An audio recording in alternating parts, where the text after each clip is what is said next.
Hi everyone, welcome to iFashi. Today's tutorial is a very exciting one. We'll be teaching us how to cut and sew this beautiful and chic palazzo pant trouser with pleats. You see how beautiful it looks? Yes, it is also very easy to make. I want to say a big thank you to all of our subscribers. If you're new here, remember to click on that subscribe button and turn on your notification bell because we give you weekly tutorials. So if this pant is something you're interested in, let's get right into it. So the first thing we're going to do is to place our fabric on fold. I'm cutting directly on fabric, not pattern paper, because we're not taking any serious knee contouring measurement here. We're just doing a straightforward cutting.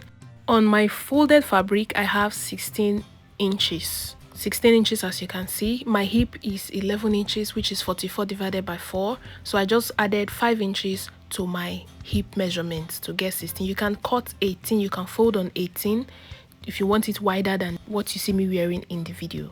So I folded 16 inches, and the next first thing I'll do is to come down with my crotch measurement. Crotch measurement can be gotten by dividing your hip measurement by 4, then you add 1 inch, or you can sit on a chair and take your crotch measurement while sitting.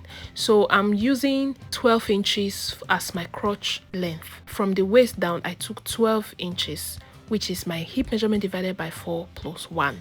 I'm adding 1 here because this pant is not a fitted one. The crotch part needs to be free and not tight. From that 12 inches, I'm going to go up with 2 inches to get my hip measurement. 2 inches upwards from the crotch depth measurement we just took. So 2 inches upwards will give me 10 inches from my waist down.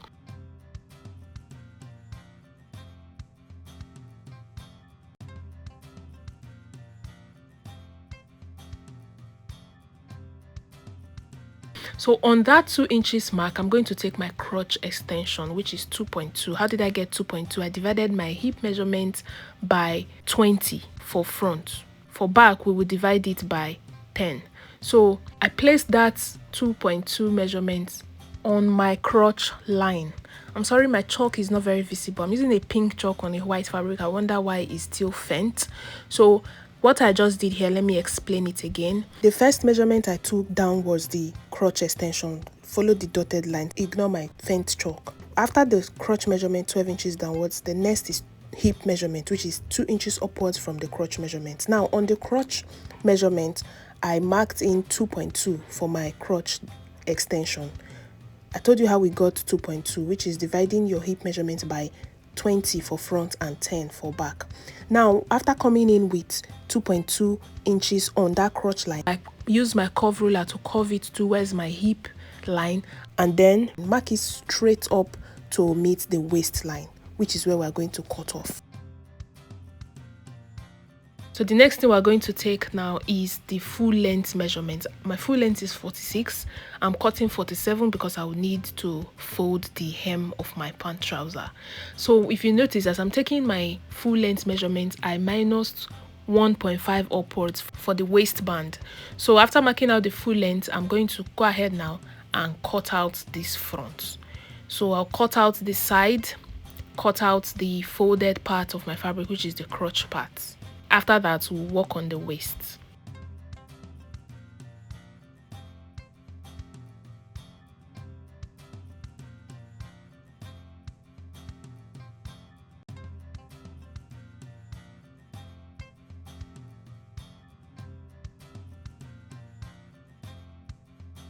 So on this waist part, we are going to go ahead and slant our hip, the hip part of this pant trouser. Remember, from the waist to the hip is not straight, just like this fabric is straight.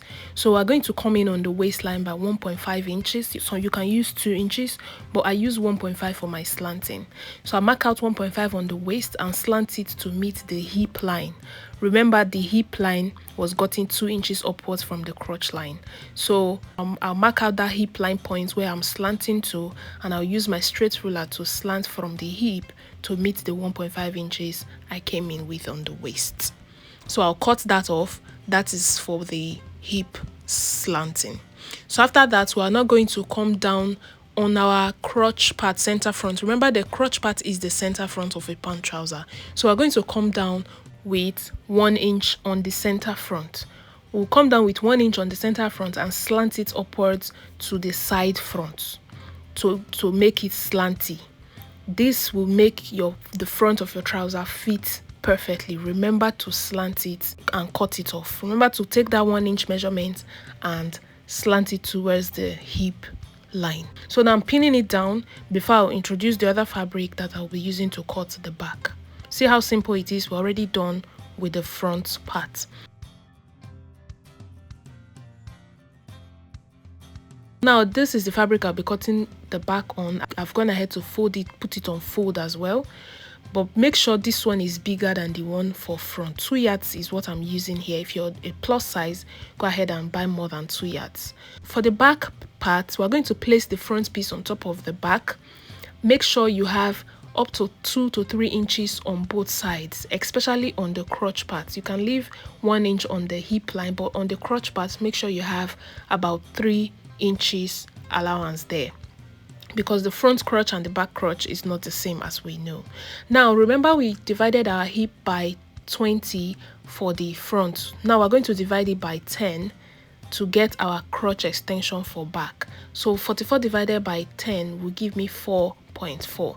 So I started marking it from this straight line. You remember I came in with 2 inches. I did not mark it from the end of my front. Please take note. Look at where I placed my tape from the inside, the beginning of the crotch extension for the front. That's why I also marked this back.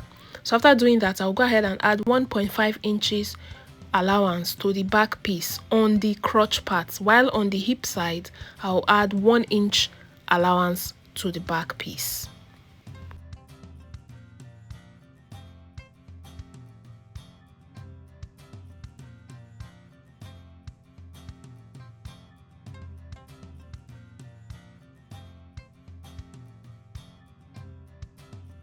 Now for the waistline, the slanting of the front and the back is different. So I'm replacing these pieces I cut off and placing it back. We're supposed to cut the back first before we remove this front slant. So I'll place it back now to assume we've not cut off the front slant. So the first thing we'll do is to cut off these sides from the crotch. We'll start cutting from the crotch through the sides. And then we'll cut the upper part. Remember, the upper part does not have the slant that the front has. In fact, you're supposed to even increase the back piece. So you can see on your screen, the front piece is shorter than the back piece on the waistline. If you look closely, the front is lower than the back. I've cut off the excess, leaving the 1 inch allowance I have on the hip line and the 1.5 inch allowance I have on the crotch line. So now we have our front and then our back piece. So the first thing I'm going to do is to go to the sewing machine, join the two crotch, the front crotch, join it together, the back crotch, join it together. And I'll be right back to show you guys. Now this is what we have after joining the crotch. We've stitched the crotch for the front and the crotch for the back. So when you open it out, this is what we have. The next thing we're going to do now is to work on the pleats we have on the waist of this pant trouser. So I'm going to open it up now and start with the front pleat first before we work on the back pleats. So when you open up the trouser like this after joining the crotch together, you take your waist measurements. I'm working with waist 32, which means I need 8 inches on both sides. So altogether, I would need 16 inches for the front and 16 inches for the back. So now, as you can see on your screen, I have more than 16 inches. So I'm going to take it one after the other. On one part of the front leg, I have 11.5 inches, which means I need 8 out of this 11.5. But remember, we also need seam allowance, which means I need 9 out of this 11.5. So that means we're going to be pleating 2.5 inches inwards from this 11.5 inches altogether. So now for us to know where the pleats will be, this depends. You can put it on where we normally have the front dart on our trouser, but I want it to exceed that dart and go towards my hip part. So I'm marking out 6 inches, and then I also mark out 8.5 inches. Then I'll pick up that 6 inches to meet up the 8.5 I marked. If you pick it up from the side coming towards the center, the pleat will face the center front, but we don't want the pleat to face the center front. The pleat should face the side, the hip part. This is totally optional, but I prefer the pleat to face the hip part. So I picked up the pleat from the center front facing the side. Now, after pinning it down, holding it down with a pin, I'll measure what I have. I have 9 inches. Remember, we need 8 and 1 inch for seam allowance. I'll repeat the same thing for this other side. Mark out the 6 inches point I will start pleating from and then pin it down. Then I'll now take my general front measurement and be sure that I have more than 16 inches. I will need 18 inches, which is 1 inch for allowance on this side, 1 inch for allowance on the other side, plus my 16 inches for the waist measurement. So now I'll measure it and we'll see that we have 18 inches, which means my 16 inches for my front waist measurement, and then 2 inches for joining on both sides.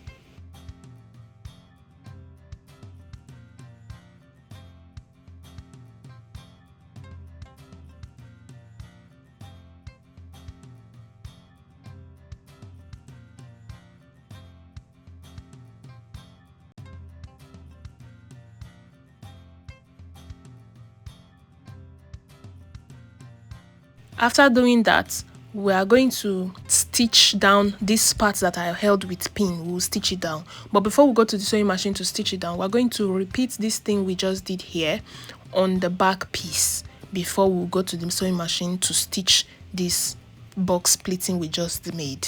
So now this is the back. The back is obviously longer than the front. So you're going to take your measurement to mark out what you have there.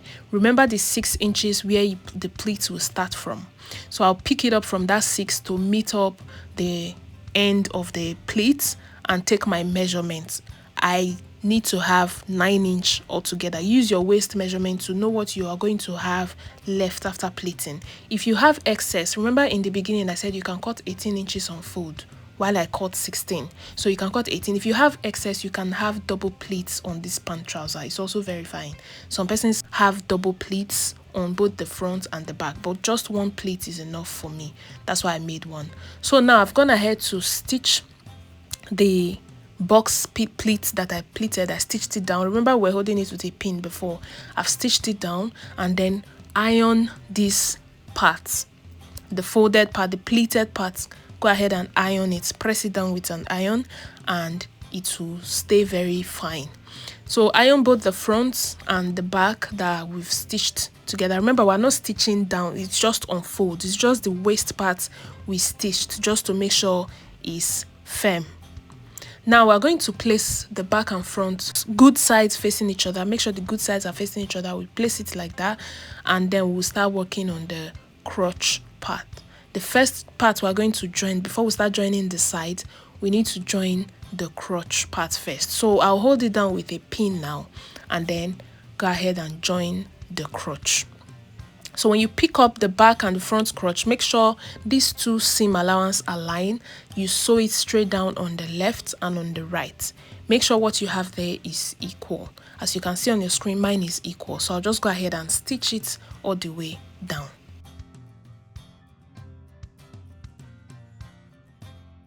Now this is what we have. I've joined our crotch.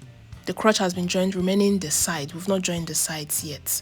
So I've also turned the down parts. I just give it a rough turn because I'll still go ahead and use my hemming gum to iron it. I'll still iron it. So before I iron it, I'll need to finish working on this upper part. Now back to the sides. If you want to fix a pocket, this is the time you fix your pocket before your band comes in. So just measure 7 inches where your pocket will end and insert your pocket. But I would not be fixing a pocket on this particular pant. If you don't know how to fix a pocket, the link to that tutorial will be in the description box under this video. We already have a tutorial on how to fix a pocket. So I'll be fixing only zip on this pant trouser, but before we do that, let's work on the waistband first. The waistband will come before our zip. Now here is the pieces I'll be using for my waistband. I've gone ahead to iron my hairstay on it, and on fold I have 2 inches. If you want a wider waistband, please cut 3 inches or 2.5 so that after joining you still have 2 inches. I need 1.5, so that's why I cut 2 inches. So when I finish joining, I'll have 1.5 inch left. So I'll go ahead and place it like this. But before I join it, let me show you one trick that I use for my waistband. Now I'll just place it on it like this to mark out where the band ended on the waist measurement. Then I'll mark it out and place it on folds like this. So instead of me to cut straight, I'll cut it slanted. Remember, the part that is being slanted is the part that is on your waist, not the part that you will join. So watch closely and see how I'm cutting it slanted. The slant is not too big, it's about 0.5 inches inwards from the straight part. So now I'm placing it like this. As you can see, I did not touch the down part that I'll be joining. The part I slanted is at the top. This is because I want the band to fit my waist perfectly. I don't want it to be bulging on the waist. So I'll repeat the same thing for this other band. I'll place the waistband on it like this and measure the length that I need. So after measuring the exact length that I need, I'll mark it out with a chalk and then I'll cut it slanted.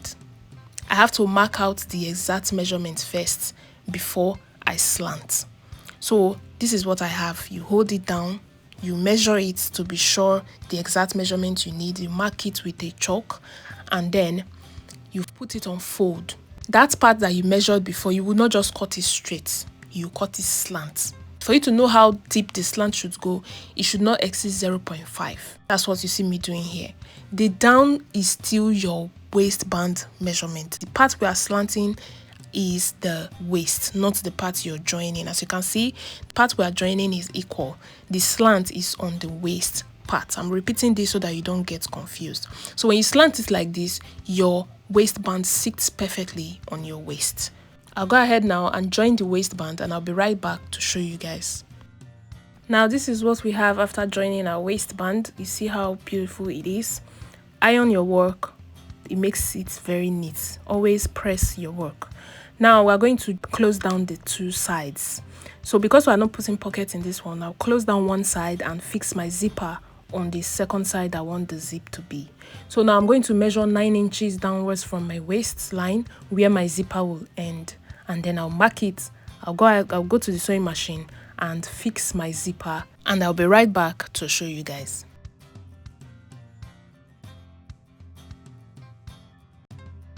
Now this is what we have. I've joined the sides and I've also ironed my seam. Everywhere you join on your pant trouser or whatever you're making, iron it down. It makes your work very neat, like I said before. I've also gone ahead to fix my zipper. When you're fixing your zipper, look out for this line, make sure it aligns. And then for the hem of our pant, I've used my hemming gum to fold it in to make it very, very neat. And when you turn it to the right side, this is what it looks like. Very beautiful. Iron down this pleat part, iron the edge, iron all of the seams that you made inside the trouser, both on the crotch, the inside, and on the sides. And there you go. We are done with this beautiful trouser. See how straightforward and simple it is? So I'm going to put it on now and show you how it looks. This is the beautiful trouser that we just made. Very neat and very simple. Thank you so much for watching to this point. Remember to subscribe if you haven't done that, and let us know in the comment section what you'd like us to make next week. I also want to let us know that we are currently running a promo on all of our online corset classes. The link to the course will be in the description box, so just click on the link to register. You have a whole lot of things to learn from this course. In this course, we'll be learning how to make a Victorian, transparent or sheer corset. All of the details involved, from the measurement taken to the drafting of the Victorian corsets and to the sewing in general. We will also get to learn how to fix your eyelets properly, how to go about your bust gauging techniques, and then how to identify your quality fabrics for a Victorian corset.